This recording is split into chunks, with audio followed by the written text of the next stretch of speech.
What's up, holy cow? I know you are always sad when I don't stream, so you're probably 50% of the reason I keep slogging through. No, just kidding. Wait a second. I don't know why comments are turned off. How do I don't fucking know. I don't fucking care. Wait a second. Let me just check my YouTube. Are all my videos like that? Why are my videos like that?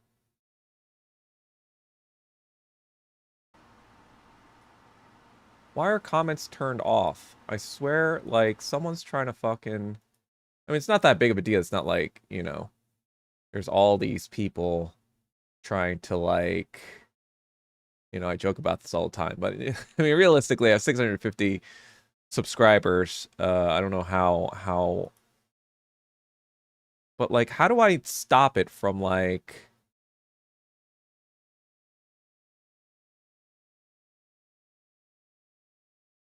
oh my God, this is retarded. Fucking hell.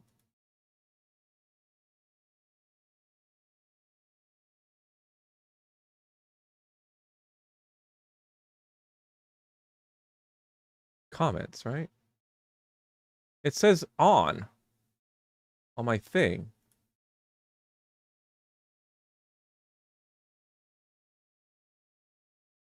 All right, so let me try to go back onto my YouTube page.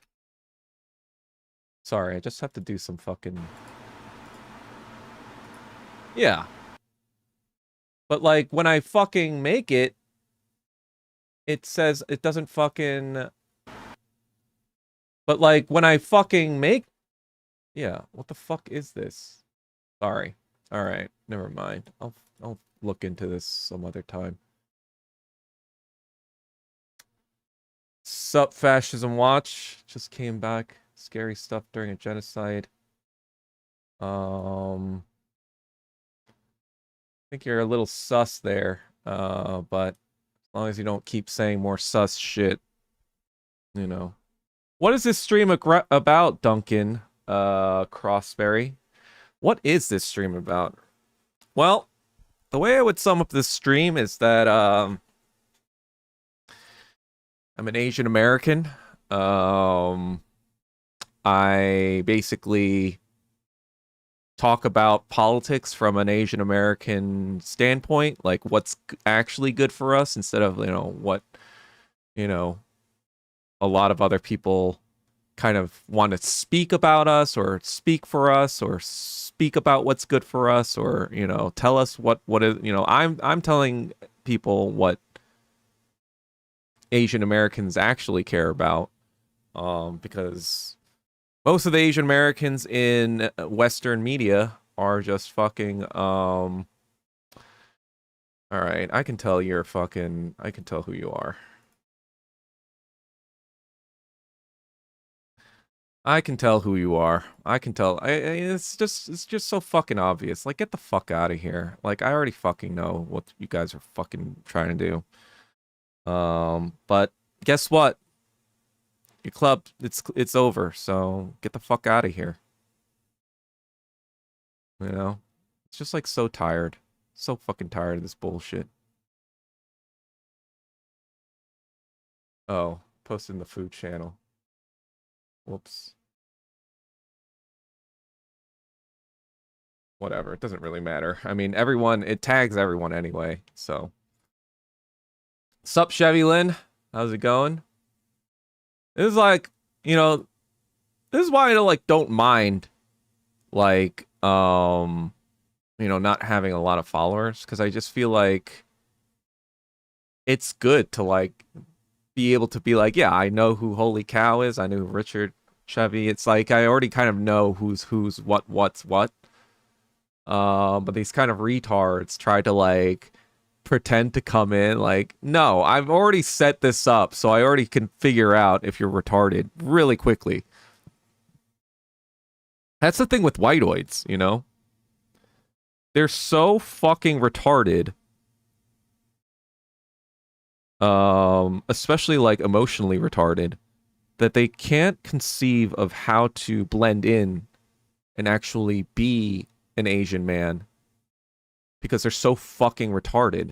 And it's so obvious when they try it. It's just like, get the fuck out of here. I already know you're fucking retarded logo scum. Go suck his white dick somewhere else. Go be a fucking SAR somewhere else, you know? Because that's essentially what these guys are, right? Exactly. They have to need to troll an 8 to 15 viewer stream, right? That's how pathetic they are, right? Like, you know, this is just like a stream for like 10 to 15 people, and they still feel the need to try to be all like, oh, I'm a whiteoid, I'm a fucking retard, you know? And it's just so like, and you know what the sad fact is? They're not even whiteoids, right? They're Jeets. A lot of these fucking RTS Jeets, they're literally just like sucking white dick for free. They are the exact, you know how they always make fun of groypers for being Indian or whatever, or Hispanic? They're the same fucking shit. They're the same fucking shit, only they serve homophagalus. Yeah, I mean, I saw the Equinox thing. It's just, I mean, that is what it is, right? I'm almost finished putting down the whole recording down. God, I can only like fucking record at night, so I end up recording at like 12 a.m. to like 5 a.m. And you know, it's kind of difficult because, like, you know, I want to get the words out, but also have enough footage so it's not like, you know, it flows naturally.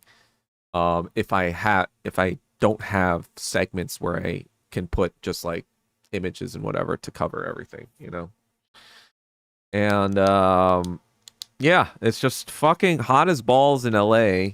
I mean, it's not as hot as New York or whatever, but I think, like, you know, it does fucking, you know, got the air conditioning going on, and it's just fucking annoying. Anyway,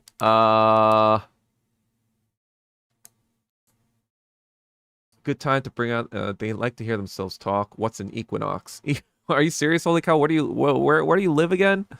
Do you not live at I guess you don't live in New York City or LA, maybe? But Equinox is just a gym. It's like a fancy bougie gym. That's why I don't look. And it's funny because, like, you know how Ed kind of made that video about it. It was a Jeet woman.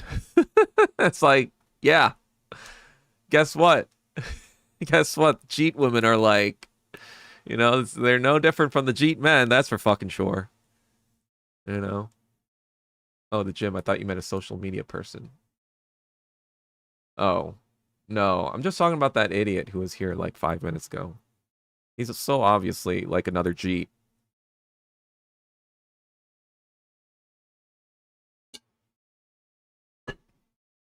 You know what I realized, though?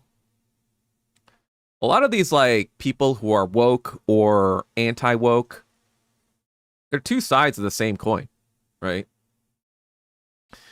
You know, it's because whiteoids and Westerners, they don't think dialectically, right? They only think analytically. They only think if it's not A, it must be not A, right? There's no consideration of a B being out there or a C or whatever. There's only two elements in the set. It's either A or not A, right? So if you're not woke, you have to be racist, Nazi, basically. That's basically the RTSG logic, that because woke was so, you know, CIA designed, now we got to go in the other direction and be fucking Nazi white supremacy, which is why they had actual white supremacists like Sleeper Cell in the RTSG and the ACP. You know, fucking, I called her Frau SS. You know, I don't think the infrared people like that too much, but it is what it is. She's a fucking Nazi. And you guys fucking invited Nazis like Nikki the Hegelian. and all that fucking garbage. So, I mean, if the shoe fits, right? But anyway, what do you think of Ed doxing that ICE person? I think something bad might happen to Ed as revenge. I don't even know what you're talking about exactly, but I mean, I just feel like, first of all, what is doxing that ICE agent gonna do? Like, what is that gonna do realistically? Um, like it's such a like bitch move, to be honest. Like, I'm sorry, Ed, if you're watching this, but it's kind of a bitch move because like basically you're essentially saying, hey, somebody else do something about this. You know, even though I dug up this information and you know, cared enough to dig up this information, I don't want to do anything myself, but if somebody else wants to do something, you know, that's why like it's just kind of like what's the purpose? And you know, it's just anarchist adventurism. You know, that's what it essentially is. You know, and I talk about this already. And that's why Western fucking communist organizations will never succeed. Because at the end of the day, everyone has such huge egos in America. You know, like I'm sure the narcissism fucking you know, the rate of NPD is probably the greatest in America than any other fucking country in the world, right? So when narcissism's so high, at the end of the day, when push comes to shove, people are only going to trust themselves, right? There's no collectivism, there's no actual unity of thought. Um the only way fascists and narcissists kind of create unity of thought is through fear, right? Fear of ostracization, fear of whatever. But then the reason they hate people like me is because I have no fear of that. Why? Because as an Asian American, you're already ostracized. You're already kind of alienated from the rest of society. You're already kind of like marginalized to the margins. And it's like, what can you do to me? You can't do anything. You can't cancel people who already can't. You can't. What is dead cannot be killed or whatever, right? That's the old Game of Thrones thing.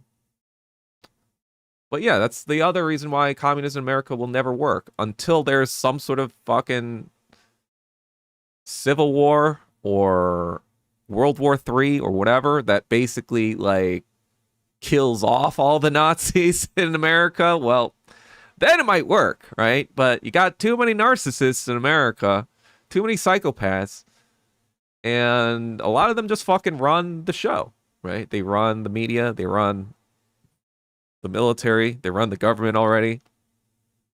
So when you make communist organizations in America, the narcissists who run the CIA and all this other stuff, they already know that there are narcissists in all these kind of groups. So they already know the tactics to divide and conquer them so easily that they would never ever pose a threat, right? Um because like, yeah, I mean that's why DSA, PSL, CPUSA, ACP, whatever you want to call it, they're all useless. Because at the end of the day, they all have a vector of narcissism because they're all run essentially by whiteoids. Like, yes, I know, like, Singham runs fucking PSL or whatever, but Jeets are essentially white, like, spiritually, right? Because you got to think about it. You got to think about it. People think about it as a dichotomy, like a racial dichotomy, but they think about it in the wrong racial dichotomy, right? They think about it as, oh, it's black versus white. That's the essential race essentialism, right? That's another layer of propaganda. But essentially, capitalism versus communism has basically been an Asian man versus white man war for the past, like, you know, probably like millennia or two, you know? You know, even during the Crusades, for example, right? That was 1,000 years ago. That was with West Asians, like the Arabic people and the Catholic imperialists. That's another reason why I don't believe in Catholicism, because they literally preached violence and rape and murder as a solution, which Jesus never would have done, obviously. And, you know, it's been kind of like an East versus West war ever since, right? Um, you know, with, I guess, Genghis Khan fired the first shot from the East, right? Kind of being like, but then even Genghis Khan was kind of like Napoleon in a way, right? Like kind of, you know, he let cultures kind of exist as they were, as long as they paid tribute, right? He didn't like try to change people's culture or whatever, or make them do exactly what the Mongols did and all this other stuff. So in a way, he was actually kind of like, you know, sharing values of other cultures with the entire empire, and then kind of spreading kind of cultural ideas in that way, similar to how Napoleon spread the ideas of the French Revolution, albeit somewhat unintentionally, right, through his conquest of Western Europe. But then you get to the point where, like, after the fucking Mongol invasions and Marco Polo expeditions in the 1200s, now Europeans are like, oh shit, Asia's got some nice shit. How do we get this shit? So we start training with them, whatever. Like, how do we get more of this shit? Oh, let's fucking colonize all these other places so we can get enough money to buy more of their shit. Oh, you know what? We actually don't want to buy this shit anymore. We just want it to take it for ourselves. So what we're gonna do is make opium factories in India, and then sell that shit to the Chinese so we can just get their shit for basically free. Um, and then they decided to just take it for free directly by destroying China, you know? And so it's just been this 1,000-year war, right? Because Africa, as we know, didn't really put up much of a fight. Um, and obviously South America and America didn't really put up a fight either, as we all know. They just were not developed enough, right, as a civilization. That's the fucking God's honest truth, right? But on the other side of the world, China was developed enough, right? They had they had the opportunity if they struck first, you know, in the 1700s, but they just didn't find the need to, because you know, they didn't find European shit interesting. Right? So it's just been this like 1,000-year war between the East and the West. Um but essentially it's been, yeah, the greed of the West trying to control the collectivism of the East, right? The reason the East had such attractive stuff for the West is because it had already collectivized. It already had this way of making stuff, making more interesting stuff, like tea, china, porcelain, you know, silk, all this stuff. It comes from civilizations where you're not trying to fucking kill each other all the time, right? You finally sit down and be like, you know what? Let's just fucking chill out, live harmoniously, and make some cool shit, make some cool cultural products. Somebody posted some Russian shit. Held a message for no reason. I don't even know what this says. I'm gonna translate this.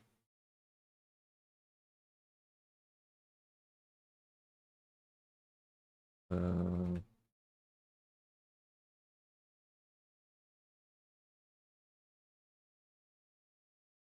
so on my, what the fuck?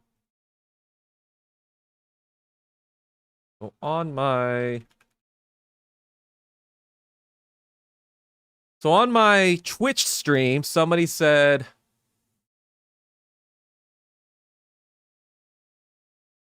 well, it's thinking about my request.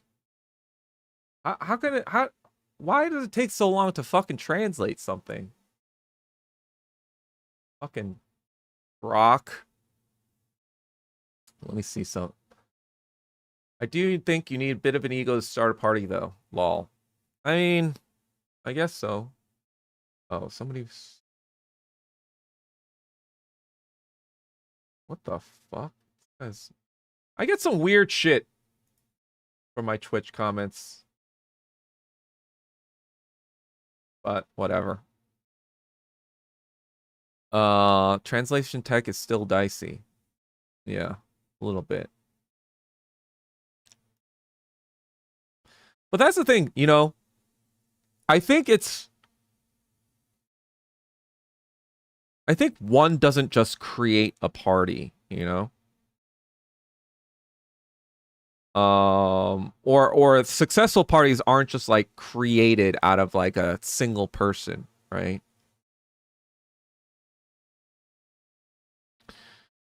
I think like anything else, like everything is a dialectical process, right? I think it's more, you know, if I had just started a party, let's say like, yeah, let's say in 2021, right?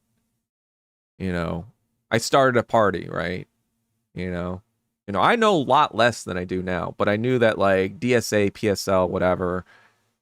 To me, I was like, this is all garbage, and I'm just gonna start my own party, right? To me, that's egotistical. That's narcissist. To be like, I will start a party without ever joining one, right? I think there is value in joining a party, even if you think it's like retarded, just to say, look, I went in there, you know, I can see what it is. I can see that it's retarded. And it's not working. So what's the solution? Well, I think we have to start our own party, right? And I think you don't really like start a party either by yourself too, right? Because like that would be silly. Like your one-man party that doesn't really do anything. It's like this collective group of people that decide, hey, the system is not working for us. So we got to get together and unify and organize in order to, you know, because, you know, united we stand, right? United we stand, and separate, it's easy to kind of isolate and destroy us. And that's kind of like what's,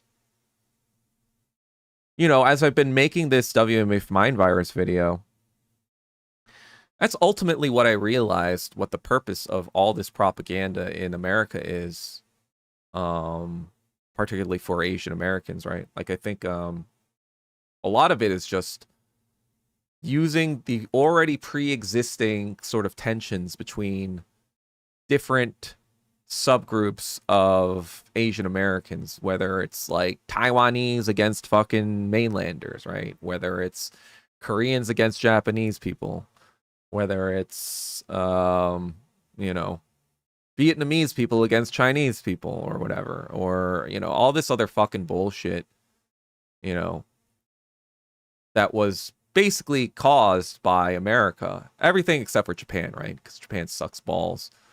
But all these division things that were essentially initially started by Western or British or American kind of like meddling.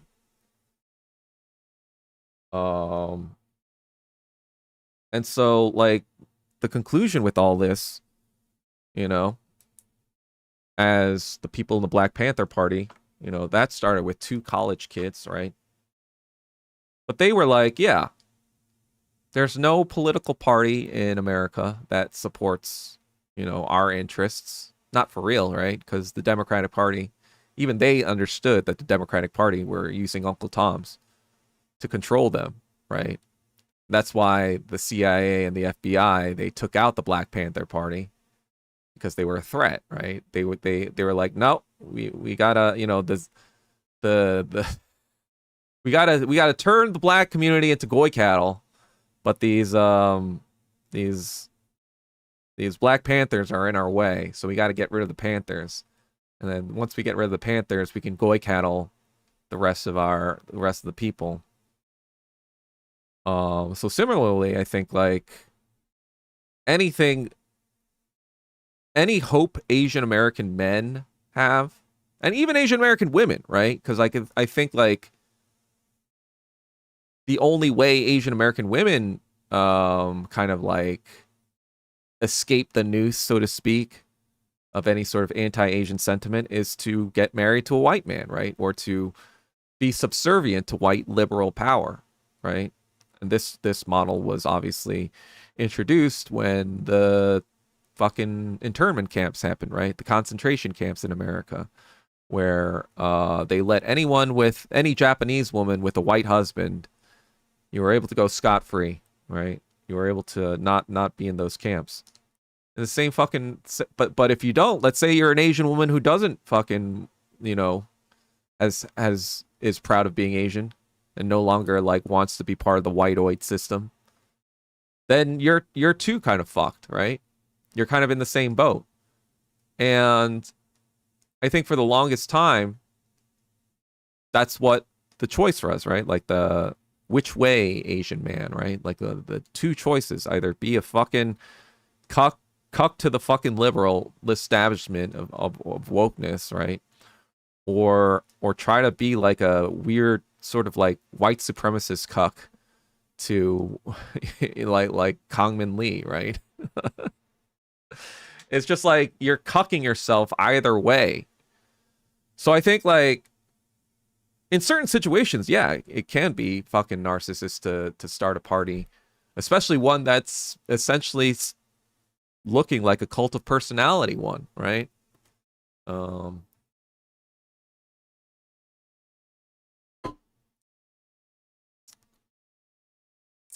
But I would not say that I'm a cult of personality type person. I would say I am very far from that.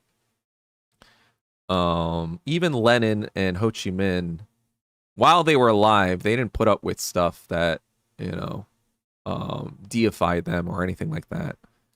They didn't put up with any of that kind of stuff because they were like, this is nonsense.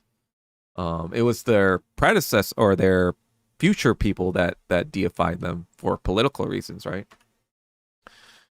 But Ho Chi Minh, for example, he wanted to be cremated. He wanted his ashes spread all over the country, North, Central, South Vietnam, kind of representing the unity of the country, right? Like his ashes spread all over. But you know, it's still, I guess, like his body still, or he still had propaganda value to the Socialist Party of Vietnam. So, whereas, yeah, so his wishes were not granted. So I more take my cues from people like that, right?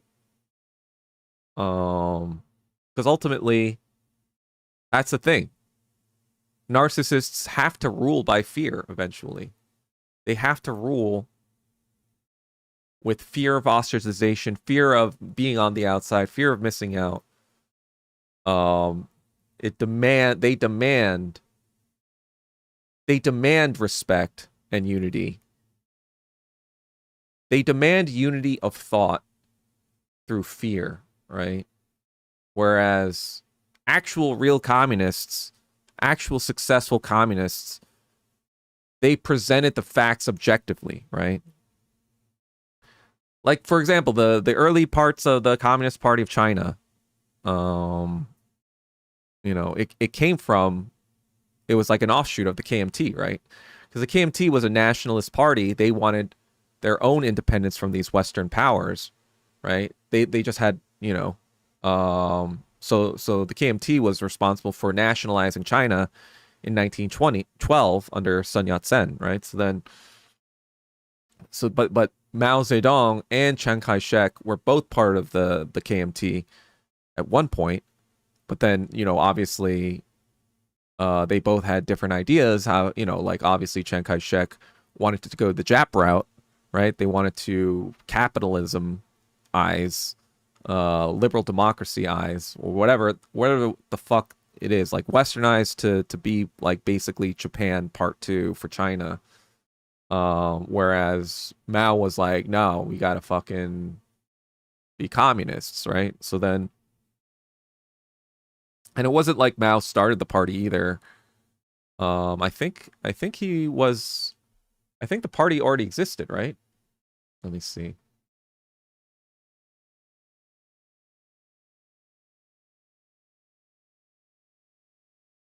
Yeah. So Li Dazhao and Chen Duzhu were the founders of the Communist Party in 1921, and he attended the party in Shanghai. So that's an example of a party that kind of started collectively, right? I think the Vietnamese Communist Party started collectively. Korean, it was just kind of like a recognition. Like in Korea, for example, it was like the freedom fighters against Japan, right? And they were all like, yeah, let's group together because we gotta get these Japanese out of here. And what's the best solution? Oh, the Soviet Union seems to have found the trick, right? Or they found the method. So we gotta like figure out what they did right. You know, in China, it was just kind of like the same thing. It was like we gotta figure out how to, you know, get the Japanese fascists out, or get these European colonists out. And what happened, right? Like the reason the Communist Party succeeded, or the KMT, is because the KMT was working with the Japs. They were working with the whiteoids. They were trying to kill other Chinese people for power. So then when Chinese people saw that, they were like, yeah, we're gonna go on the team that actually is trying to fight for our liberation, not for the fucking whiteoids or the Japs. But yeah. So I think it's just kind of like when if I quote unquote start a communist party, it won't be just because like I think I should be the leader of it, and like I need people to follow me or whatever, blah blah blah. It's more just like a recognition, I think, like through this channel, through my thinking, through my ideas, through my essays or whatever, and seeing that there are people that think like me, right? Like you guys in this channel, for example, right? I think that I always get comments like, thanks for saying what I thought or whatever, like I appreciate you, blah blah blah, like random people, random Asian dudes. And it's just kind of like, it's more I would start a party because I see a demand for it, right? Like, let's say I was doing this shit, right? Like, let's say I was having this podcast or blah, blah, blah, whatever.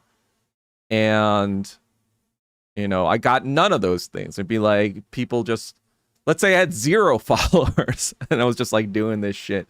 Then it'd be stupid, right? It would be like retarded because I was like, yeah, nobody agrees with me. So why would I start a party if nobody agrees with me? It's just like, that's narcissism, right? That's just like, the concept is not uniting with the substance in that case, right? There's no correlation between reality and my self-consciousness. So yeah, that would be narcissism, right? But I have a retard in my fucking thing.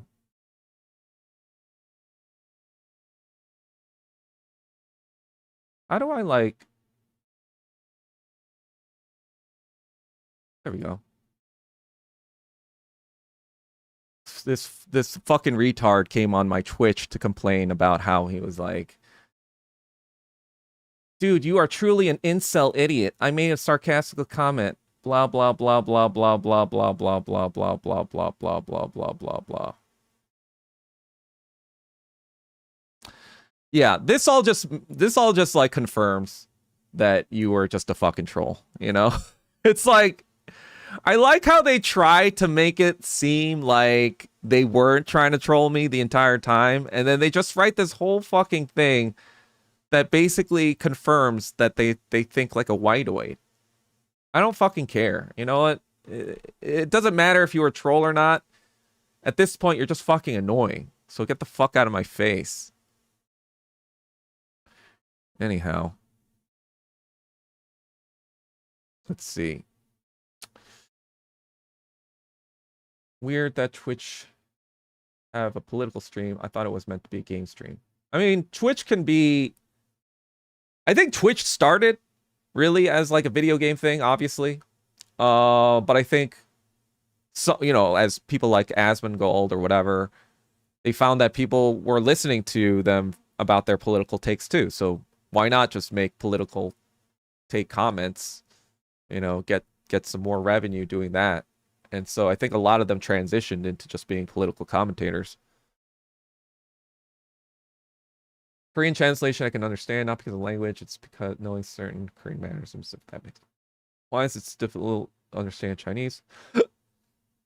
Vatican forbidden secret archives, probably full of stolen dynastical Chinese history, art, and technology. That's why it's not released. I mean, there's a whole bunch of shit that's not released, right? And it's just so fucking hilarious, like how whiteoids try to like morally pontificate about China or Asia or whatever. Like whenever they bring up the Philippines, I'm just like, that country is still named after a white king in Spain in the 1500s, you dumb fucks. How fucking cucked is that country? You're telling me that they're independent and, you know, like not fucking SARS? Get the fuck out of my face. Or like, you know, when Indian people are talking about like how, you know, how free they are or blah, blah, blah, or whatever. I'm like, the British still have all your crown jewels, you fucking retards. Get them back and maybe we'll talk, you know? Like, all these fucking places, they're such cucks. And it's like, dude, get the fuck out of here, right? And they're not even hidden like the Vatican, right? They're fully on display, you know, in the fucking, on the fucking crown. You know, they just wear it every day. They're like, yeah, we got your shit. What are you gonna do about it, Jeets? Nothing. You ain't doing nothing about that shit. Mao sent his own son to war. There's a book called The Breakup of China. Westoids attempt to split and pillage China like Africa. Turn a ripple into a crashing wave. We named the party WMF Party. I'd rather not. That's... Look, after I make this video, after I launch this video, I hope it is the fucking end of this fucking conversation. It just becomes so fucking ubiquitous that I don't even need to say anything anymore, right? Or nobody needs to say anything. Everyone just fucking knows. You don't even have to say WMF Party. You don't have to say WMF Mind Virus anymore. Everyone just knows the truth, right? I don't fucking want to talk about this shit after I finish the fucking truth. You know what I mean? Oh god. All right.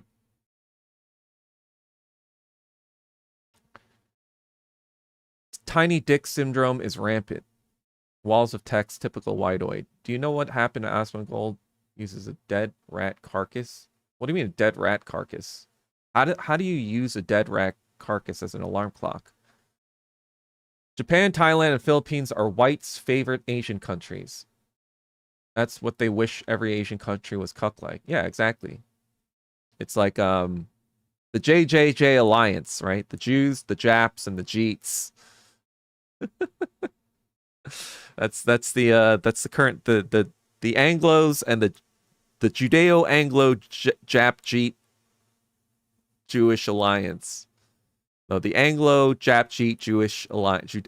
Anglo Judeo Jap Jeet alliance. The AJJJ or the JJJA. Trying to think. What's the better acronym? I think AJJJ. Ace Jack Trip Jacks with an ace. Sorry, I'm being kind of autistic right now. Apparently, when morning hits, the heat makes the smell more prominent, and he wakes up. Wait, what? I feel like half of the things Asmongold says is kind of like trolling. I don't know if he actually does that.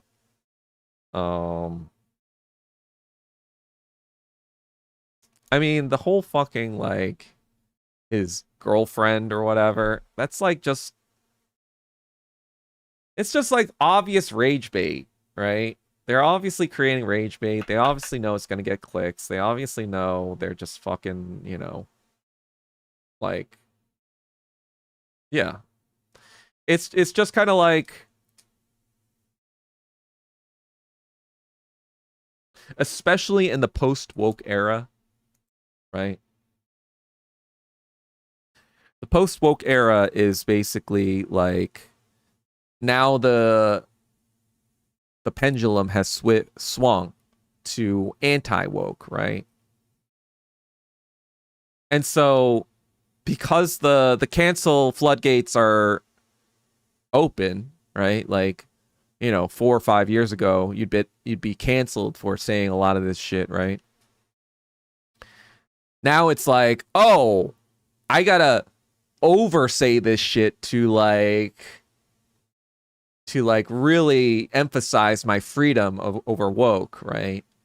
And so you just get like rage bait from all corners, right? Like I said, like the Christopher Nolan Odyssey casting, that was just rage bait. That was rage bait to get cheap marketing.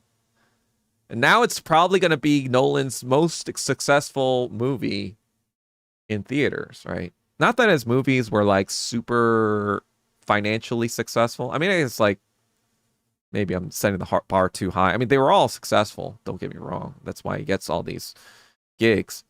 But they weren't like Marvel successful, I guess. Like, 1.5, 2 billion, 2.5 billion, right?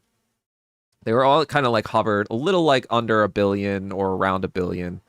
But never really like crushed the billion mark. But this looks like it's definitely gonna crush the billion mark. Maybe make like 1.5, right? So it goes to show that everyone's just using rage and rage bait and in this new post-woke era. And of course, Asmongold, as already a right-wing, kind of extreme rage baiter himself, is like, well, I got to top the last rage bait, right? I got to top what I did last time. I got to keep them coming, right? I got to keep these, rage bait loving audience. I gotta keep them entertained. I gotta keep them entertained by the absurdity of what I'm doing. I gotta top myself every time. That's kind of similar to how the Japanese pornography industry kind of like, I was recording that section and I was reading it again. It's kind of funny because like as I'm recording, I'm also kind of editing because like sometimes what I wrote down doesn't sound like it doesn't flow as much, or it makes, so I try to write it in a way that's more flowy. So it actually like I end up editing it while I'm recording it, right? But I'm also reading it back to myself to make sure that it makes sense and everything. And back in a little spoiler alert, I'm going to talk about Japanese pornography, but back in the 1960s, that's when the Japanese film industry was not doing so hot. I think Hollywood kind of productions were, at that point, Hollywood was the dominant kind of filmmaking kind of entity in the world. Before, Hollywood was actually competing with Germany and some French kind of like places, and also like Japan's kind of film industry was building up as well. So before World War II, they were actually competing a lot with Germany and other places. But by the end of World War II, and obviously because of Germany's downfall, they became the number one spot. And as a result, everyone's film industry kind of started dying. Their local, because like, they would have to show all these dominant kind of movies from America that would capture everyone's attention. So movie theaters were about to shut down, blah, blah, blah. And these movie theaters, they needed content, right? They needed places to justify their existence. So some producers were like, you know what, let's just make some softcore pornography films called pink films. And then, let's see how that goes, right? They reintroduced pornography back into the Japanese consciousness. And initially they were kind of like softcore films. They were almost shut down immediately, but then they just kind of like edited it to make it a little less, I guess, raunchy. And then that kind of like bypassed the censors, and it was really profitable, right? Because, porn or those kinds of movies are kind of cheap to make, but they generated like a lot of profit back in the day. But then obviously 20 or so years later, when JVC introduces the VHS, right? Now you've got home videos. And so back in the pink film era, you only had like 200 to 500 films, right? But in this VHS era, the AV era, right? That's what they called it, adult video, JAV, Japanese adult video. That's where the acronym comes from. They were able to make a lot more titles than 500. They made 10,000 by 2000, the year 2000. They were making 10,000 JAV titles per year, right?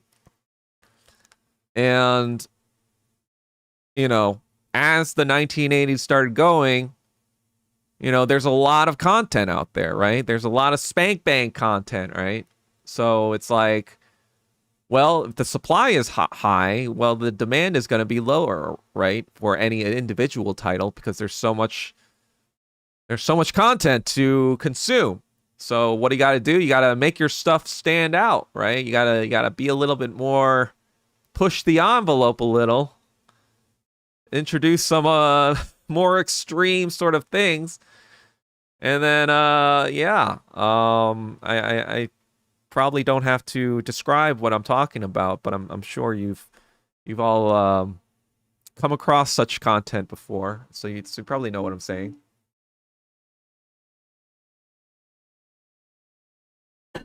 But in essence, that's the same thing about like any sort of content that's sort of trying to sensationalize anything, or produce some sort of instant sort of dopamine effect.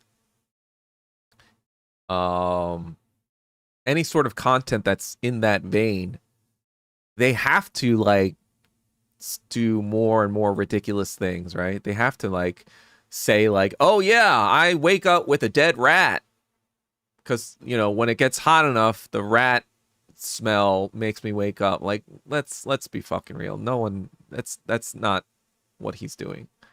What he's doing is just saying the most sensationalist thing as rage bait, right? Because people didn't follow Asmongold at first for his rage bait stuff. They followed him because he was like a really good gamer, right? I think. And so when you already have that base, it's just kind of like, well, how do I get even more followers? How do I even get more revenue? Well, I already have this kind of base of followers that already follows me because I have this skill in this area that they respect. So what I'll do is just like tell them I do this crazy shit, and they'll amplify it, and more people will just like be curious to see how crazy I am. And I'll get more clicks, I'll get more views, I'll get more likes, and I'll grow my following, like more and more crazier shit. Exactly. 2 girls, 1 cup.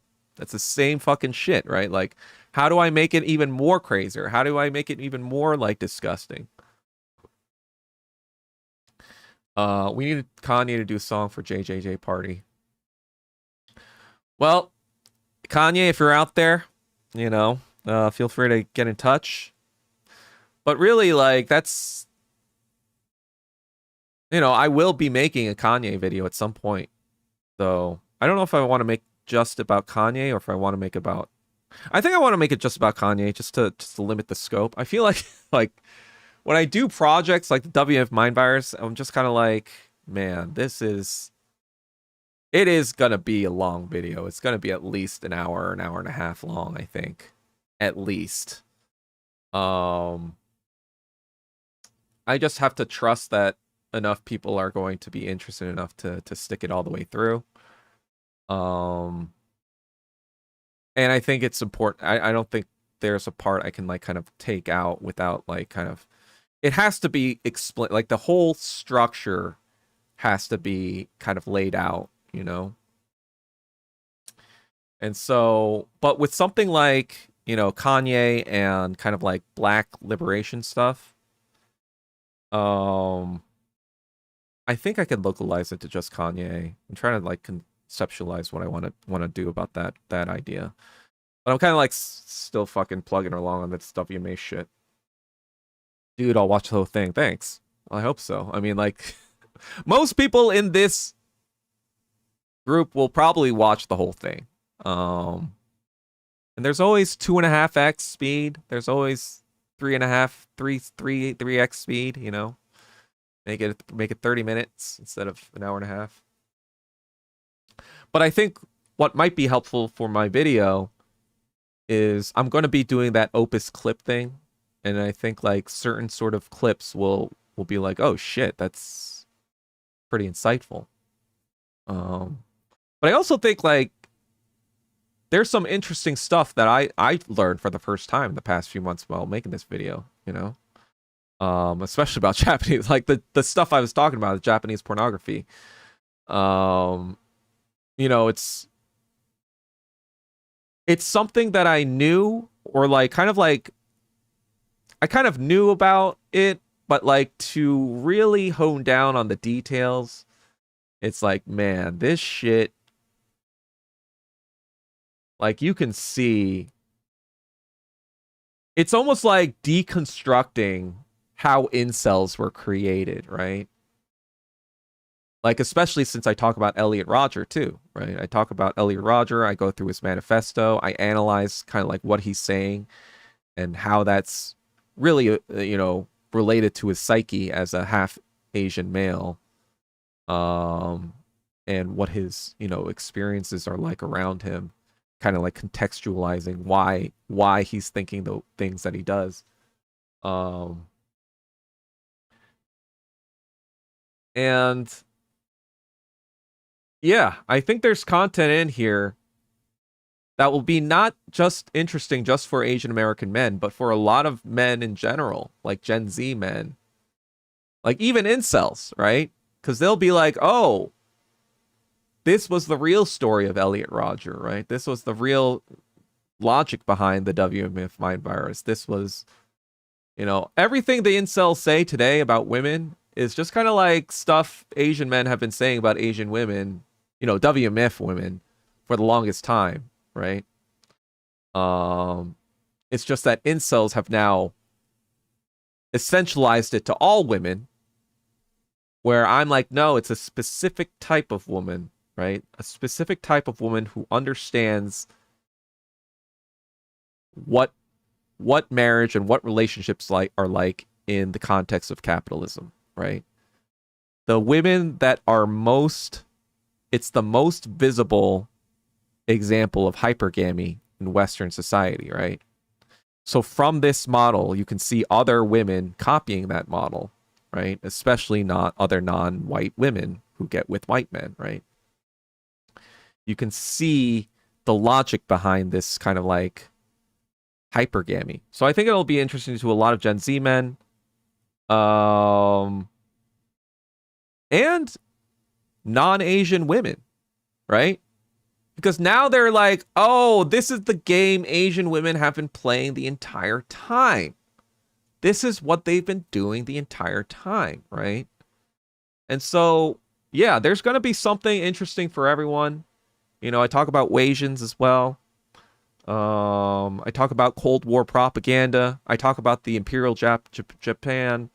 You know, that's why it's going to be interesting to Asian Americans, right? Because, like, a lot of Asian Americans are not even aware about like Imperial Japan and comfort women, right? Like what they don't even know that happened, right? Or a lot of people don't even know that Japan was fucking evil as fuck, right? They just hear about World War II and they just think, oh, Nazi Germany. It's like, yeah, that was another fucking evil piece of shit country that was part of the Axis powers. You ever hear about them? You know, so I think there's going to be interesting content for a lot of people. I don't know. Hopefully. If you did a Kanye was right video, you'll get a ton of views. Pretty sure it'll go viral.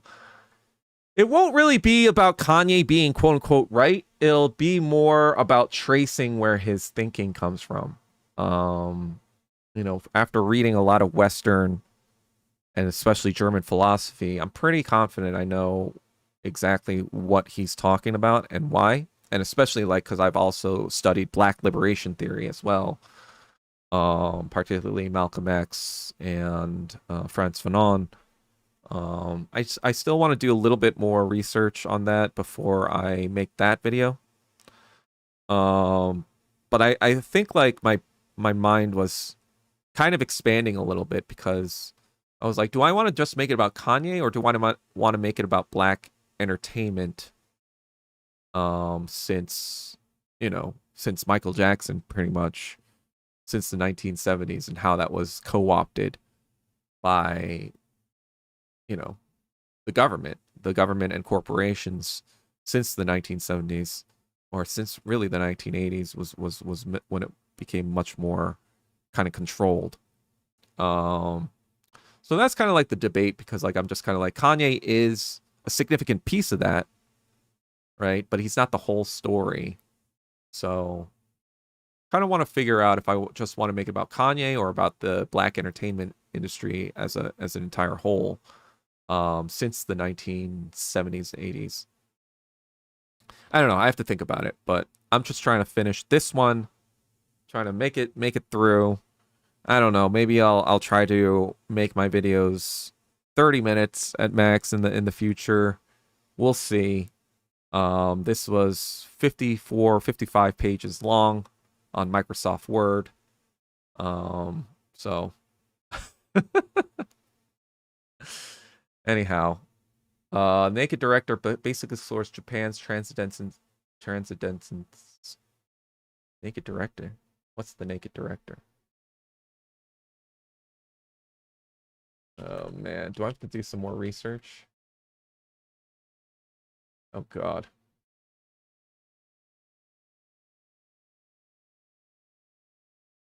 Japanese semi-autobiographical comedy drama. Wait, does it say the same thing, Attritionless? Well, that's the thing, Chevy. I don't think he cares. I don't think he cares about having a bad or good relationship. He only cares about his money, right? He only cares about the money he's making at the end of the day. Um, and I think it's also like the fact that he was already disgusting, right? Like the cockroach thing and all this other stuff. That actually, I think, is true and real about him. I think he is disgusting in real life. But I think, like, on a meta level, he kind of understands that and is like, how can I make myself even more disgusting, even more sensationalized to get more views and whatever? It's like him owning it, right? It's like him more like being like, well, they're going to think I'm disgusting anyway because I've got cockroaches in my fucking stream anyway. So why not lean into it? Why not make it a tool to get even more, fucking revenue? You should do a 50 Cent video too. 3-part series coming out on Hulu. 3-part series about himself? Or what?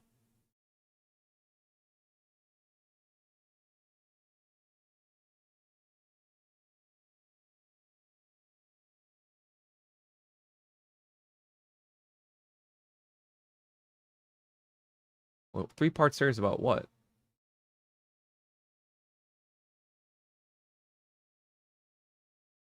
Japanese youths think Pearl Harbor was done by China. Oh yeah, I saw that. You probably come to think, he'd probably put it exactly. He would do anything if he thought it was going to get him more clicks, more likes, more views, consequently more money, right? He's just a fucking mercenary. That's what he is at the end of the day. Um, he doesn't really care about how he's perceived. He just cares about how much money he makes.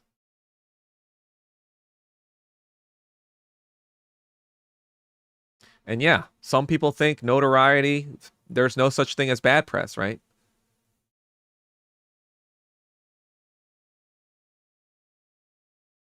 I mean, I feel like I don't have to talk about 50 Cent then because apparently he's talking about himself. I mean, I'll probably mention 50 Cent in that video, like the overall black entertainment video that I'm thinking about, but I don't know. It's a difficult thing to kind of put all together right now in my head. But yeah, I guess um I should talk about the topic I wrote about. I've been having trouble talking about like coming up with new sort of like titles because it's just kind of like it's like the same shit but worse. Like every fucking week for the past year, just been the same shit but worse, right? Um, you know, fucking oil reserves are at the lowest level. Fucking national debt is at the highest level. Fucking, you know, bond yields are at their highest level, you know. Fucking everything, every sort of economic metric is saying we are in deep fucking shit. So it just feels like every day is just waiting for the other shoe to drop.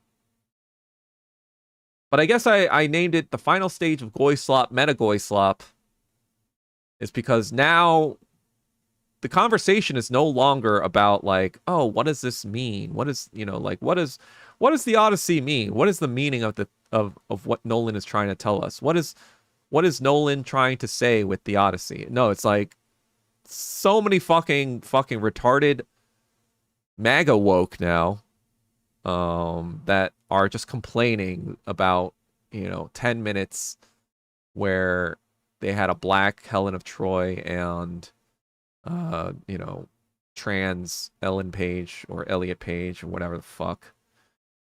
And it's just kind of like,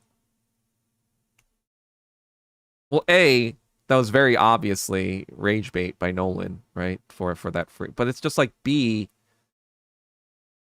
after the fucking first weekend, it was like, look, you guys, it was fucking, you don't have as much power as you think, right? You thought you canceled the movie and it was gonna, and then now you're just fucking coping. Now you're just kind of like, oh, well, you know, Rotten Tomatoes is lying about the thing. And it's just like, who the fuck cares? Rotten Tomatoes has been lying about Marvel films for the longest fucking time. All the Disney fucking bought Rotten Tomatoes off long fucking time ago. No reviewers get into fucking Star Wars, Marvel film, whatever, without glazing them. You know? No reviewers don't get in there without being like sucking their dick. What do you think this is? It's just fucking retarded nonsense. People just like, and all the while, you know, Congress passing, you know, all this bills to goy ourselves even further, goy cuck ourselves. You know, now we have a $1.15 trillion military budget that just passed in Congress. Nobody's fucking talking because everyone's fucking talking about this Goyslop shit. The meta goy of, you know, it's become, you know, like I said in the thing, it's become like, rather than interpretations of Goyslop, it's the distractions have been interpretations, Goyslop interpretations of the Goyslop, right? It's like, rather than actual interpretations of what this propaganda might be talking about, it's how do I talk about the Goyslopness of the rage bait, the obvious rage bait, right? The obvious, you know, dead rat that wakes me up in the morning. You know, how do I, you know, become so obsessed with that fucking rage bait Goyslop, you know, rather than paying attention to the actual fucking movie itself, right? And what it's trying to say. Or rather than trying to fucking like see what's going on in the real fucking world that this is all distracting you from, right? And the other side's just as bad too, you know. Fucking libtard army who are like, see, trans people can sell movies. And it's like, no, that's not the point either, you dumb fucks. You were just all fucking goy-slopped, or like, this is, you're just talking about the other side. You're just like praising your side of the goy-slop. You're just fucking, you're not even talking about the movie itself. I did find, I found it funny because like one person was like, God, I hate Elliot Page's acting. Like, I thought he would be a better actor once he became his true, like, felt like his true self, but he just sucks still. You know, it was like everyone was like respectful hatred of what was it? It was like respectful hatred of an actor or whatever, of a trans person. It's just kind of funny. Because that's the real fucking, that's the real essence of this casting, right? People aren't fucking, you know, I mean, like, obviously the right wing is upset because it's fucking Elliot Page and it's just a trans or whatever, and they think it's woke propaganda, blah, blah, blah, etc., etc. And they're partly right? But the worst part of it is that Elliot Page is not a good actor, right? You know, Ellen Page wasn't really a good actress, right? But because she was grandfathered in as a girl, now she's treated as some sort of, you know, thespian that's allowed to play a dude in one of the biggest movies of all time, right? So that's the real tragedy, in my opinion. That's the real tragedy of DEI, of putting unqualified people into, you know, positions of power or, you know, acting or whatever, right? But whatever. Let's see. It's because they don't teach Pearl Harbor in their history. Fame is a hell of a drug. What do they teach? What do they teach to the Japs from what happened from like the years of like, you know, 1894 to like 1945? Did they just like erase that from their textbooks and be like, yeah, you know, we fought America and killed a lot of people in Asia, and then boo-hoo, the atomic bombs. That was mean, America. Boo-hoo. Let me make a bunch of fucking Godzilla movies to cry about that shit. You know, oh no, nuclear weapons have been used against me. Yeah, never mind the fact that even after all that, the fucking cabinet was divided 3-3 on surrendering. Even after that, even after the nukes, it was Hirohito that broke the tie. Never mind the fact that, you know, one of them wanted to fight on till they nuked the entire island. You know, I wish they listened to that guy, actually. That would have been probably good for humanity. But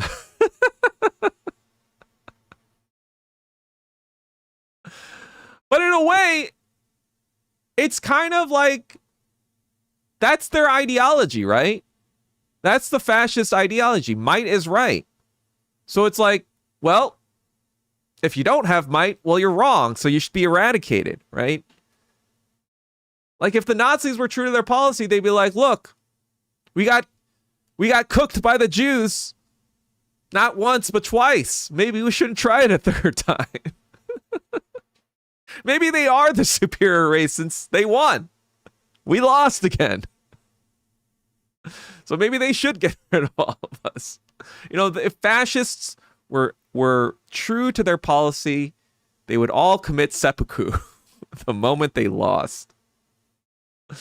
Anyway, I'm gonna get canceled. I'm gonna get restricted from YouTube or some shit. We're getting desensitized. Wait. Getting desensitized to the Goyslop. I'm getting numb. Doesn't it in the end? Did I watch The Odyssey yet? No, I'm watching it in 2 weeks. Because that's the earliest time my friend could find, you know, IMAX 70mm I'm watching it at the Chinese theater. So I'll be watching it then. Because I didn't want to watch it in just regular IMAX. But the fucking ticket. Guess how much the fucking ticket for TCL was? Like, can anyone fucking guess how much the fucking tickets were? I'm Goyslop out. TBH. Iris Chang book about Nanjing massacre talked about Japanese youth education. I don't remember that part. I gotta reread, I guess. They're tragic heroes. Real talk. Who's tragic heroes? From my understanding, they blame the Chinese. Yeah, that's just retarded. Nope. Holy Cow was closest. It was $32.44. So all those numbers too are kind of inflated, right? I mean, it makes sense though. Like, first of all, movies are dying, right? The fucking industry has been in decline for the past 7 years. And, you know, like, it never recovered past the COVID thing. Like, 2019, it never reached that revenue part. And inflation has been, you know, out the fucking wazoo ever since. So even with inflation, the numbers never reached 2019 numbers ever, and probably never will ever again, unless they do some fucking, you know. Well, obviously, like with enough inflation, you know, it'll definitely surpass it, I guess. But you know what I'm talking about.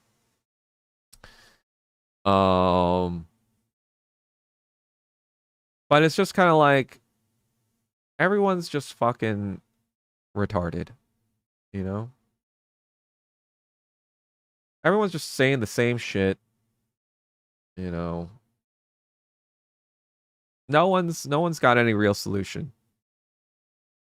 And that's why I'm creating my own party, right? But really, like, if you really examine, so if you're kind of like orienting this idea or view of the world in this east-west axis, kind of like how I'm kind of visualizing it, you're like, okay, so it's a Cold War, right? It's a Cold War between America and China. It's all but a Cold War, but a name, right? And it's been this Cold War pretty much ever since the fall of the Soviet Union, right? For the past 35 years. But really more so in 2006, right? For the past 20 years. I made a tweet about this. I think that was the first time the DOD realized, you know, there were a few things that happened, right? First, the 89 Tiananmen Square sort of color revolution attempt failed, right? And then in 1997, they got back Hong Kong, right? Albeit a 50-year sort of transition period, right? And so the next logical thing is like, yeah, they're going to eventually want to get Taiwan all back, not just fucking wink wink agreement with fucking Jimmy Carter, but like, no, this is going to be ours now because it's China's, right? And so seeing that they were able to gain enough strength to be able to dictate to the West, nope, Hong Kong is ours now. Nope, Taiwan is going to be ours now. That put on alarm bells because now they're like, oh shit, yeah, we needed their support to kind of like get rid of the Soviet Union and to keep our economy kind of propped up in the 1980s. While we were kind of like destroying the Soviets, but now they're starting to look like they could be a possible threat, especially in the 2000s.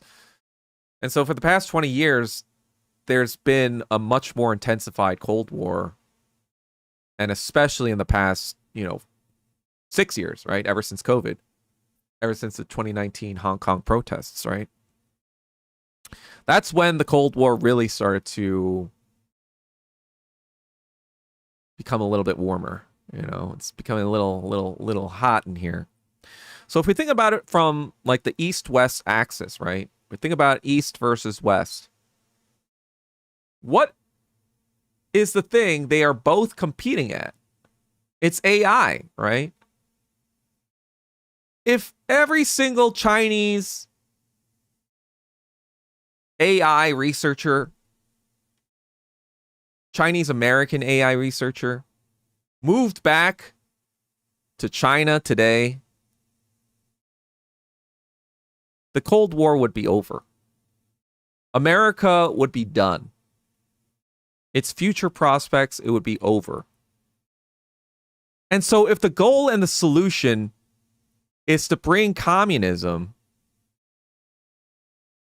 then the goal and solution resides in convincing, in my opinion, Asian Americans to turn communist. Why? Because once they do, they'll be like, yeah, we ain't ever getting respect in this country, so why not move back to the country that will give us respect? You know? I seen like these fucking posts of these fucking retarded white tech bros being like, wait, why did this Kimi CMU guy move back to China? Why would he do that instead of staying in America? Oh, it must be the visa situation. It's like, no, you dumb fuck. It's, you guys are a bunch of fucking Nazis to Asian men. Are you fucking retarded? And it's like, okay, if this is the actual solution, then yeah, now I have something to orient my party around, right? Now I have an actual clear solution to accelerate the coming of Marxism-Leninism. It's to basically say to Asian Americans, look, you ain't never getting respect here. You ain't never fucking being seen as a full human being in America, no matter how rich you are. You know, I know that. I know billionaire fucking Asian Americans, right? Nobody gives a shit about them. Nobody thinks they're cool or whatever. They think they're a bunch of cucks, right? Nobody is like, oh, I want to be that Asian billionaire, blah, blah, blah. No. I mean, sure, they might want that Asian person's money, but they don't want to be that person, right?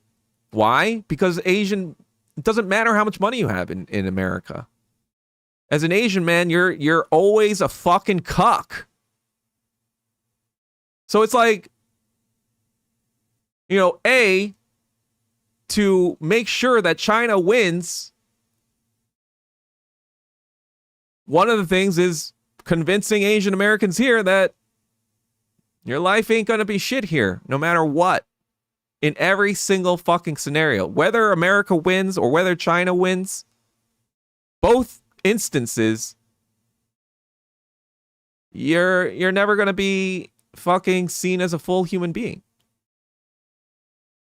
if you stay in America, right? It doesn't matter even if America wins, whatever the fuck that means. It might even be worse for you if America wins, right? Now they're Nazi America. Now it's like, oh, you know, there's going to be Chinese rebels. We got to, you know, purge these Chinese rebels. Maybe you fucking get killed anyway. Right? And then the other thing, too, is convincing Chinese people, don't come here. Right? That's the other part of it. You know, you have these fucking retarded Chinese people that still glaze whiteoids or America, you know, because they've, you know, slurped up the liberal Goyslop and actually think it's a place of freedom and democracy. And it's like, no, you're a dumb fuck. Stop being a fucking cuck, you know? This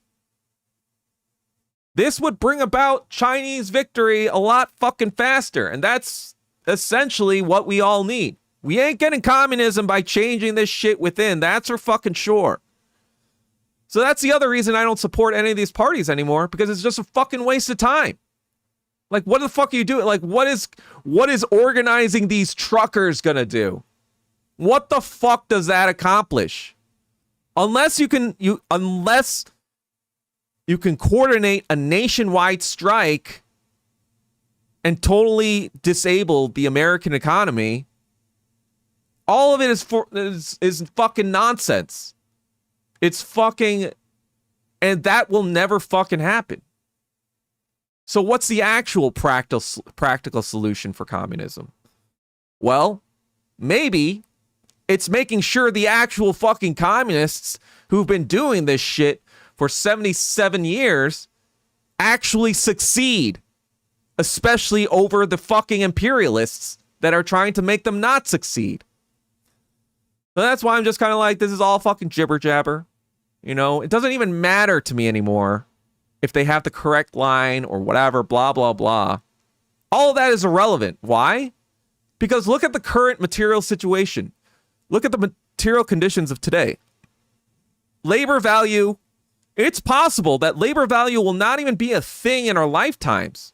Like, we might have the technology to solve most of hard labor in our lifetimes. That's how far advanced the technology is. So given that, you need a new sort of kind of like, not a new system for Marxism, but a new kind of like adaptation to understand those kinds of material conditions. It can't just be this like, oh, AI is good because it like, no, AI is bad if capitalists own it. That's 100%. Because capitalists will use it for surveillance. They will use it to enact fucking feudal fascism, techno-feudal fascism. That is the goal of capitalism, or capitalists in America with AI. So the solution isn't just like, we need to improve AI because once AI improves, it'll free up our, economy, because like now it'll do all the stuff that nobody else wants to do. That's only if fucking like China wins the AI race, right? But if America wins the AI race, no, that's not what it's going to be used for. It's going to be used for fucking putting us all in the fucking matrix. Like, yeah, it might make the top 1% have all their needs met and all their production, whatever. But for the rest of us, they'll be like, you know what? Just fucking die.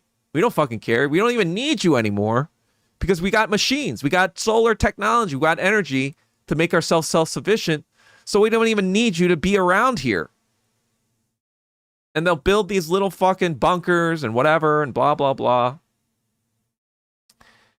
And so, even from an ideological standpoint, I'm just kind of like, this shit is a fucking waste of time. Trying to be a communist, like, with the fucking, like, old kind of, like, Soviet ideas of kind, like, that was back when Soviet Union wasn't even capitalist developed, right? It wasn't even fully industrialized. It was all fucking peasantry and semi-feudal economy. They had minimal fucking industrialization. They had some industrialization, which is why revolution was possible. But they didn't have fucking, like, full mechanization. We live in a different fucking time, right? Or the early party of China, even. Because that was similar too, right? They had a century of humiliation. They had to redevelop their economy from the ground up. We don't have that problem. We have a different sort of problem. We have to figure out how to solve this problem. How do we,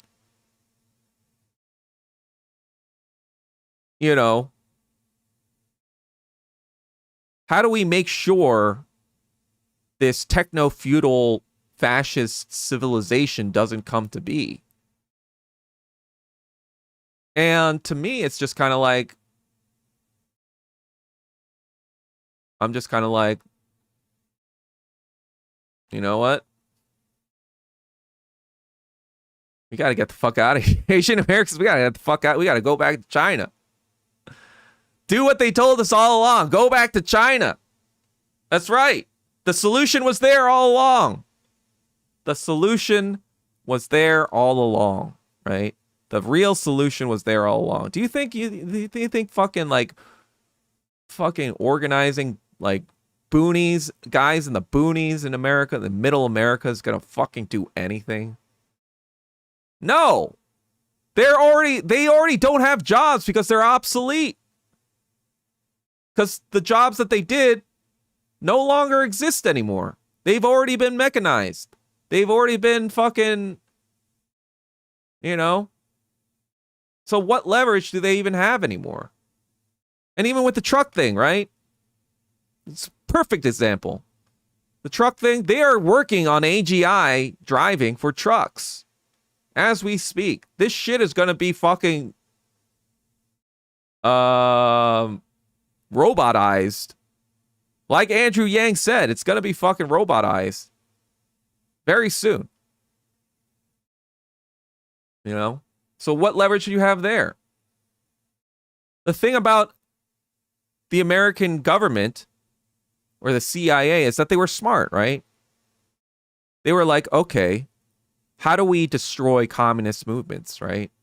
They put a lot of fucking thought into this in the 1950s and the 1960s, right? They made all this propaganda.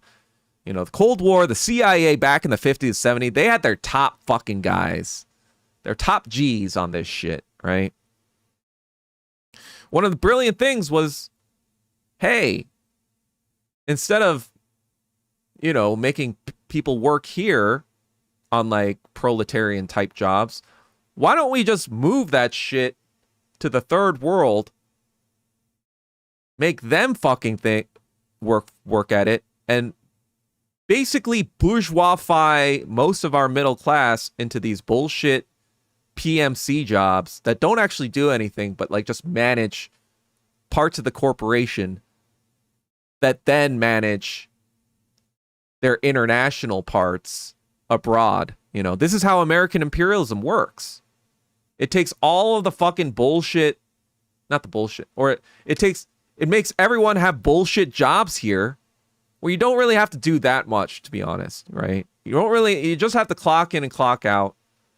Like a person working in the fucking mines would love to have those jobs, you know, like places like, or TV shows like The Office make it look like some terrible existence, right? But really it's just like, yeah, it's boring, but at least you ain't fucking risking your life every day in some dark fucking mine and having to like, you know, have health problems because of that. You have it pretty good, right? Or that's how the American government kind of restructured the American economy into a service economy, more so, right? Or that's what they call it. And by doing that, they removed the revolutionary kind of subject. And they did that with the black community too, right? Except instead of bourgeoisifying the black community, they lump in the black community, right? With the hip hop stuff, blah, blah, blah. They just made them dependent on the Democratic Party. And that's a new form of like enslavement, like mental enslavement into this continual cycle of just like being dependent on the government for survival. And that's why you just get political support, because they just turn the other way as long as you fucking, you know, don't threaten the system. As long as you kill yourselves and sell drugs to yourselves, that's all fine, because that's just killing yourselves. But as the minute you try to attack the establishment, that's a no-no, right? So they built this system for white people to be all happy in their suburban existences, right? In the 1950s, 1970s, 1980s, right? And then they built the black people to be kind of like okay with being in this sort of lumpen cycle, because now you got like, you know, hip hop fucking, you know, things glorifying gang violence and being like, yeah, this is how you be the man. This is how, you know, you're fucking following gay ass Diddy, you know, and doing gay ass shit like Diddy, you know, stuff like that. You know what I mean? Anyway, let me see.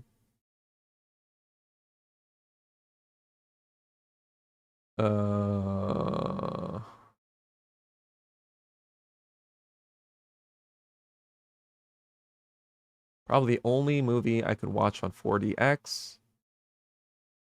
Japs love showing Jap imperial officers eating dumplings with the people of Nanjing. Someone showed me a picture. Jesus Christ. Fuck the Japs. Servitors of the Empire, these Asian scientists in USA, culturally castrated their American-born children.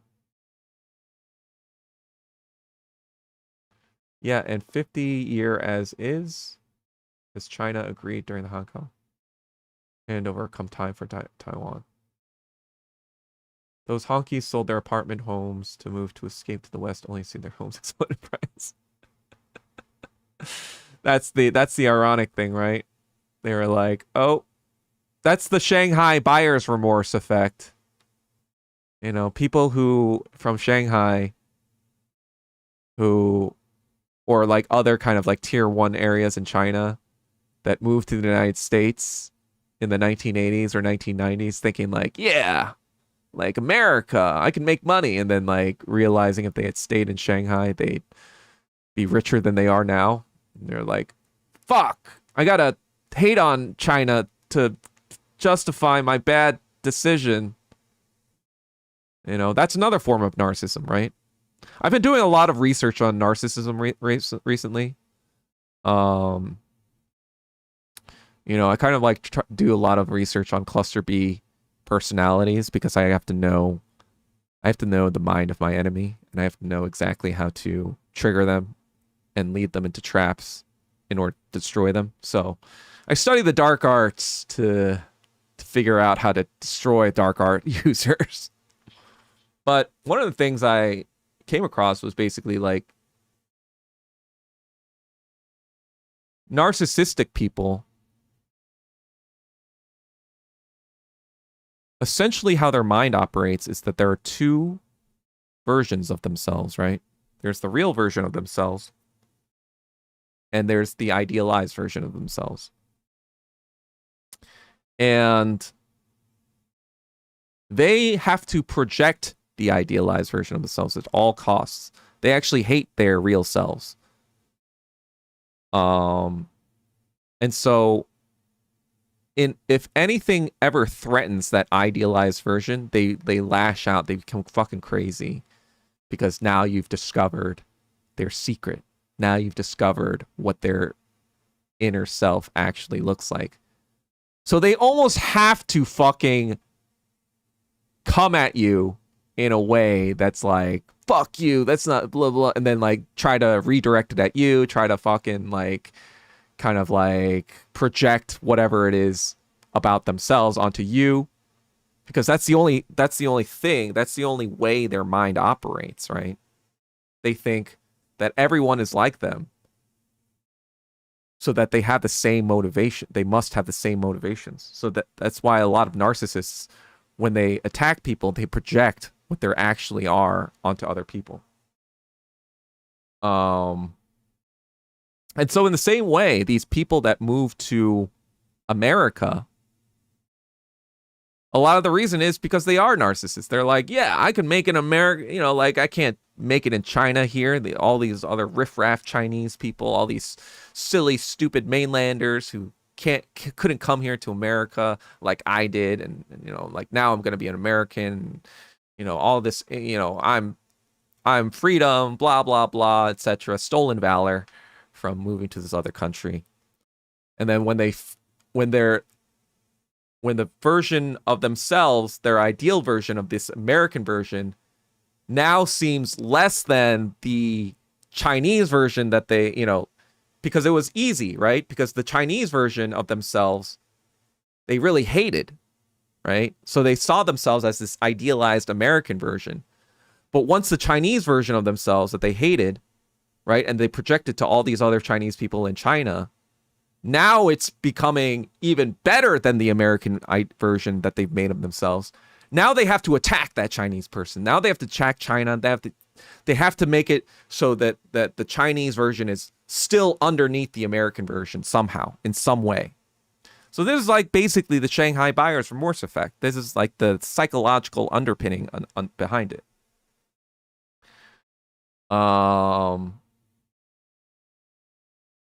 A lot of Chinese researcher careers were ruined by the China Initiative. Some were even driven to suicide. Yeah, I know about that. Why do I still wonder why Exactly, they're retarded. It's like watching lambs to slaughter. What does the term ex-gon mean to you? Sounds like Giannis Varoufakis coining the term techno-feudalism. I mean, that's what capitalism basically reverts back to feudalism. Right? When you trace the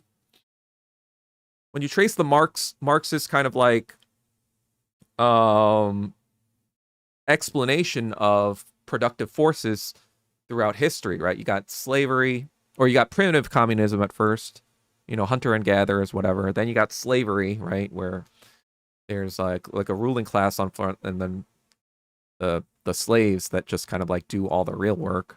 And then you have feudalism as technology improves, so you can have like serfs that don't have to work all the time, but they do work mostly for their lord or whatever. And then you have capitalism, right? Capitalism where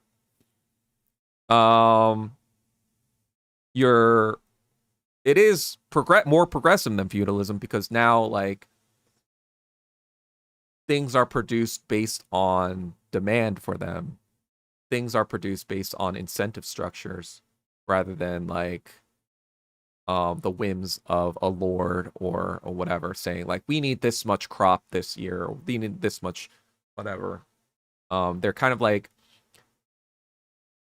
the capitalist form is superior because it is like more local, like the way things are made are more localized to the needs of more people rather than just like what the Lord wants and stuff like that. But as capitalism develops, eventually, because of the falling rate of profit, they all combine, like the weaker capitalists or the smaller companies, they all die out or sell to the bigger capitalists.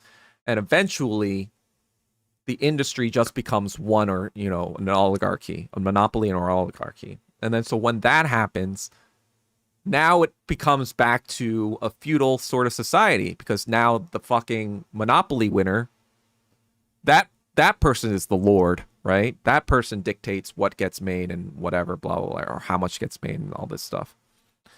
So that's kind of like how monopoly capitalism reverts back into feudalism.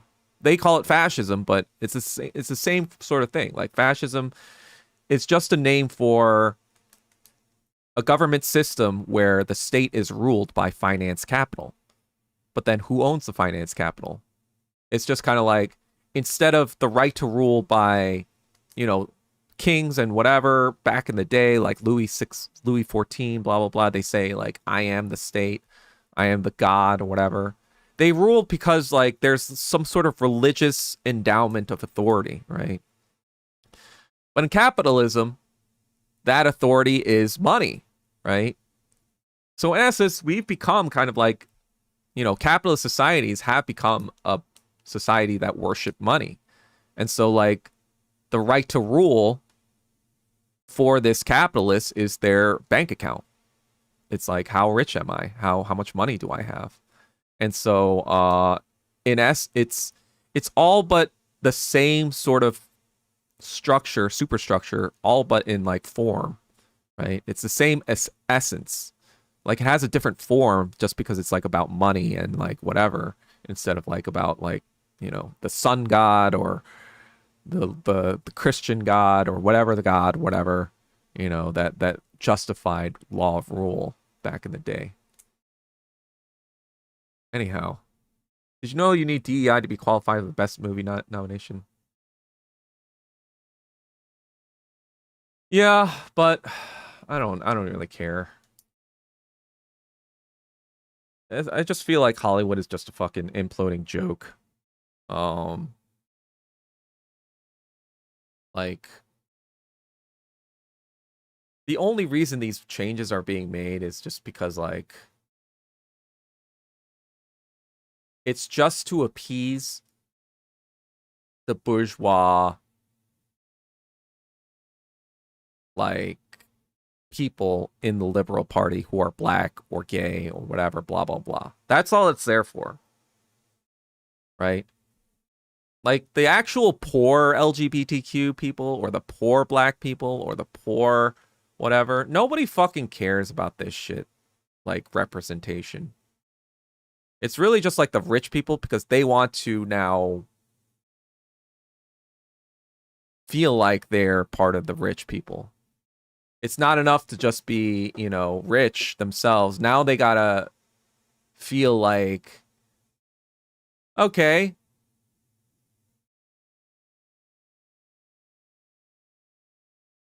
I'm seen, you know? Anyway. Modern day Westoid communist groups are just grifters rebelling mommy daddy. I mean, can't argue with you there. It's just kind of like, what? Like the things I'm talking about China and AI and America, like these are very, very simple things. And like a lot of Chinese people agree with me on all these points. But I have never seen a single fucking communist organization be like, hey, maybe a good strategy would be an appeal to Asian Americans since they seem to be, you know, both America and China seems to be vying for top Asian talent for AI. You know, maybe they're the actual revolutionary subject because both empires, or not empires, but both entities are, you know, one capitalist and one communist. Guess which side you should probably be supporting. If global communism is the solution or the goal, what is the fastest way of achieving that goal, right? Like part of the reason the Soviet Union fell in 1991 is because they already had like liberal capitalists like Gorbachev or whatever ready to sell it out from the inside. If China were so unquestionably powerful, more powerful than America, there would be no more fucking like we gotta beat China, we gotta beat. It's like no, bro, it's already fucking done. Like we gotta, you know, lay down the weapons, you know, and be like, hey, let's work together. And it's like, okay, get rid of your fucking like pedophile retards first, and then we'll talk. And then yeah, the people will be like, yeah, we have no chance of defeating China anymore. We gotta figure something out, right? Like as crazy and retarded as whiteoids are, the one thing they recognize is strength, right? The one thing they recognize is power, right? I am sure that the military advisors, the military people in America, they're not as retarded as the Republican Party or the Democrat Party or whatever. They understand, you know, hopefully they understand the realities of war, the objective realities of war. And if they ascertain that there's no path to victory, they'd just be like, yeah, we need to just figure out how to make a soft landing like the Soviet Union did in 1991. That was the thing too. The Soviet Union, they made a lot of unforced errors, right? But at the end they were like, yeah, we can't compete. The way we've been doing it right now, we can't compete with America. We can't compete with their you know, they've been forcing us into the ground with their military buildup in the 1980s. And we've got our hands full with Afghanistan. And that's not really turning out that well either. So we just kind of gotta give up. And, you know, like, I think it was Lao Tzu, right? Or Sun Tzu? Somebody who was like, the best battle, the best way of winning a war is to win it without even fighting, right? And so what would accomplish that? You know, if all the Chinese Americans, top Chinese American researchers in AI in America fucking moved over to China tomorrow, it'd be fucking done. Over. So I'm just kind of like, why are we gibbering and jabbering about stupid fucking nonsense about, like, you know, Madeline Pendleton fighting with the fucking RTSG and the ACP, as always, you know? I'm like, both of you guys are fucking retarded. Why are we fucking arguing about stupid fucking family, like, stuff about family and angles and gay shit and whatever, and who has more followers on TikTok, or who's like following woke shit and therefore a CI? Who the fuck cares at this point? What is going to actually fucking bring about the revolution, you dumb fucks? Your reading clubs? Your trash pickups? Your fucking truck driver whatever outreaches? You know, your, you know, fucking woke marches? Either side, PSL, ACP, it doesn't fucking matter. You guys are fucking retarded. You don't even know what you're fucking doing. Like, how is that going to help anyone? The CIA has already worked out every single permutation of what you guys are doing and has every single counter for every single one. But they don't have a counter for is the AI situation. That's the only thing they don't have a solve for. That's the thing. That's why they're pouring billions and billions and trillions of fucking tax dollars to try to beat China. They'll lose too, eventually. But what would make their loss faster? Well, like I said, that's the fucking solution. Right? And the reason I would create a party is because no one else is even capable of thinking of that solution as being a solution, right? They're all such fucking whiteoids. That's what I'm talking about. They have this narcissism, this American individualism. It's just narcissism. It's just the idea that at the end of the day, you know, Americans, yeah, we might have done some bad things, but we ultimately have everyone's best interests at heart. We're good people, and we do everything, like, we pull ourselves by the bootstraps, and it's by our will, our individual will, that things happen, and there are special people out there. You know, there was an idea, you know, that's the Avengers, right? There was an idea that exceptional humans, you know, we want to rely on exceptional humans to do everything for us. We have no fucking discipline, but we want to also be the hero too. We want to be, you know, like the fucking hero of civilization. And I'm like, no. That part's already over. The Asian man is already the hero. The Asian man was a hero in the Korean War. The Asian man was a hero in the Vietnam War. The Asian man is the only reason we are even talking about communism today. If China went Chiang Kai-shek back in the day and the Soviet Union fell, guess what? We would not be having any of this fucking communism talk. We'd just be like, well, I guess this is it. This is how life is. We'd just be living under fascism and be like, well, I guess this is the only solution. You know, communism doesn't work, so we just gotta fucking take it up the ass. But nope, no one fucking thinks like that because they're all whiteoids. They all have to be the fucking main character, right?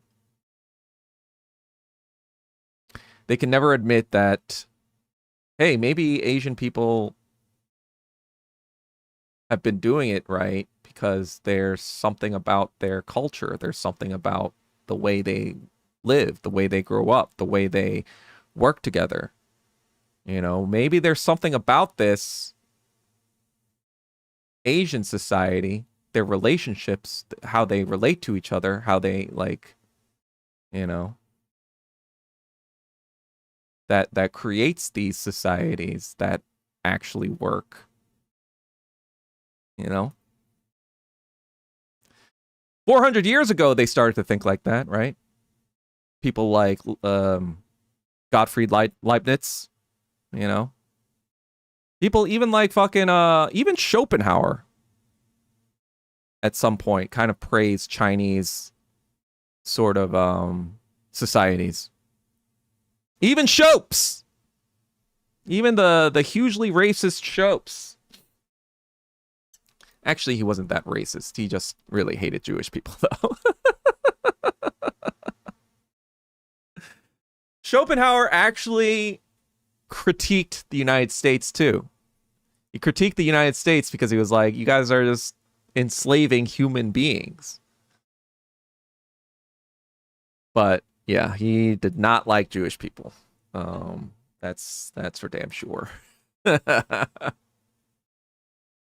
But he also really did not like women either. But that's another thing. Let's see. Submit your quest for your FBI background now, because mine's taking forever. What FBI background? What major metro in mainland are most attractive to Koreans? Yeah, I want to try to visit the Yanbian province. That's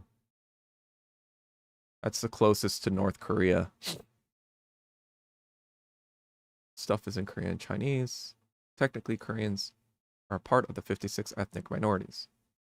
Yeah, there are 2.3 million ethnic Koreans in China. There are 2.6 ethnic Koreans in America as well. Shanghai nightlife is world class. Fucking retard pinkoid termites. Been sniffing Celeste inks. Does anyone I feel like Celeste Ng's like career died after that art friend situation. Like I don't even hear about her anymore. Shanghai is fun to visit but bad to live in. Too many foreigners. Oh, interesting. Chinese version of Itaewon. I mean, I'm kind of a foreigner, so I think I'd have to live there because I don't speak Chinese, right? Or at least not yet. You should visit first. Yeah, I plan on visiting once I move to New York. There are different allowances like Taiwan settlement for Taiwanese to move back to China.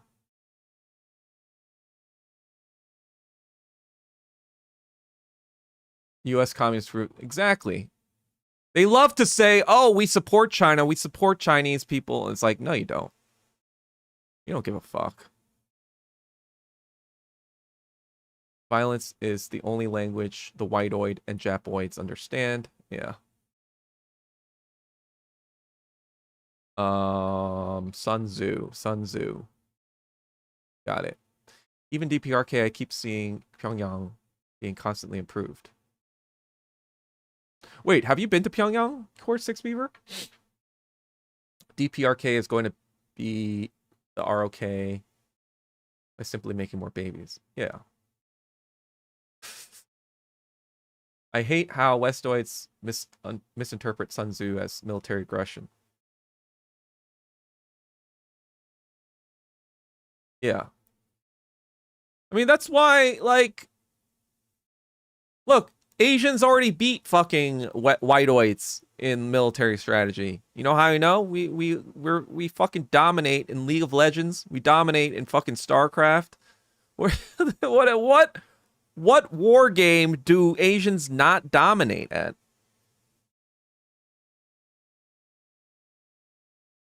What, like chess?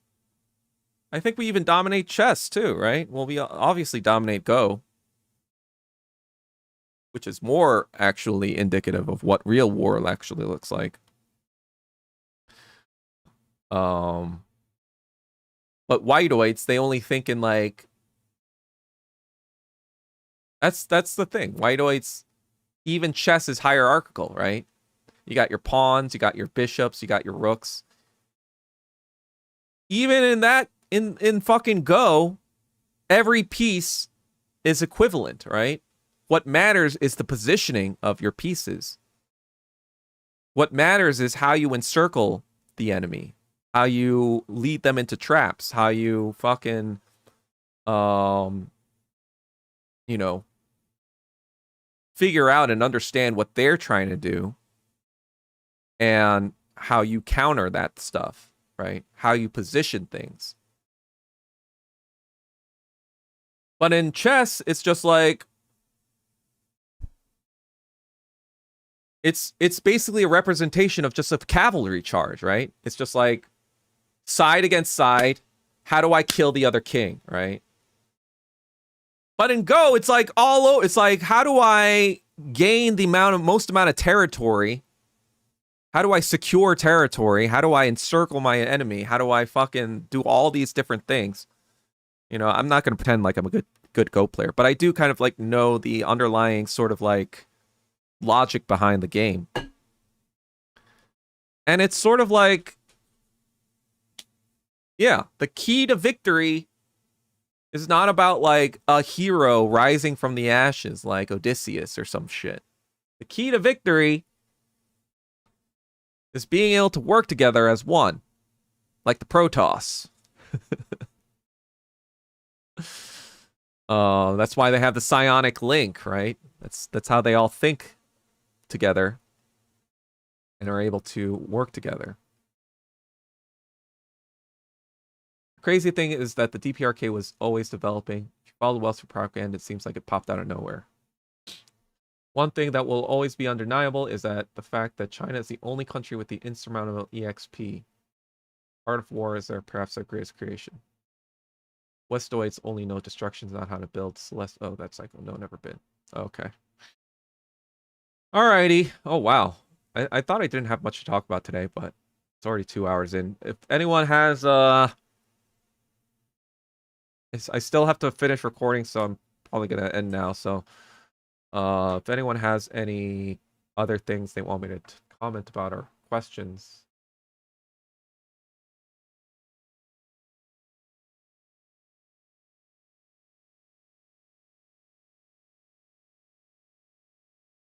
Yeah, feel free to ask me right now.